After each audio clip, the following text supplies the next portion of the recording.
welcome the Minister to the Chamber today, and also to our young people in the gallery. And I just want to speak briefly on the section and really express my disappointment that a really important measure may end up being long-figured. I mean, Senators Warfield, Ruane and McLaughlin have done great work in getting it to this stage and outlined very clearly why the measure is needed, and I want to offer my full support. It's a positive, progressive step to expand and improve our democracy, and I really would not like to see it being delayed.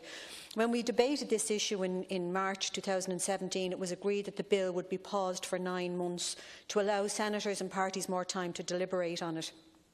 There was a lot of support for the idea in principle across the Chamber, which was absolutely fantastic to see, but we were given the space to hear the arguments out, look at the details and be ready for the bill to return today. But here we are, roughly 1 year later. It looks like being needlessly stalled again. So I would ask genuinely, how many of those looking to delay this bill actually used that time to reach out to young people and youth organisations? In the 9 months granted to look at this issue, did anyone sit down with the National Youth Council of Ireland, or Feroga, or the Students' Union, or the Children's Rights Alliance to hear how this bill could help to boost youth participation?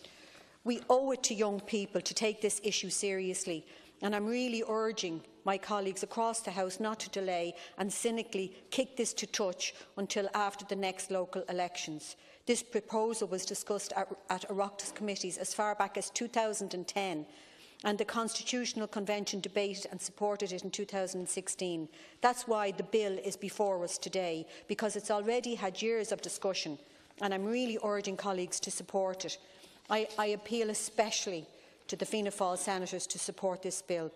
In 2016, Fianna Fáil produced a manifesto promising to lower the voting age from 18 to 16 in time for the 2019 local elections. It's only right that this promise is kept. We often speak about youth disengagement from politics and a lack of trust in formal democracy, but political parties failing to live up to clear promises is a root cause of the problem. We cannot say one thing and do another. If we do, mistrust in the system is an obvious response. Young people are interested, capable and want to participate. Ireland can join a growing number of European states that have implemented or trialled a vote at 16, including Austria, Estonia, Germany, Greece, Malta and Norway. In particular, the enthusiasm and record turnout levels of the UK's first 16-year-old voters in the 2014 Scottish independent referendum show what can be achieved when we trust and empower young people.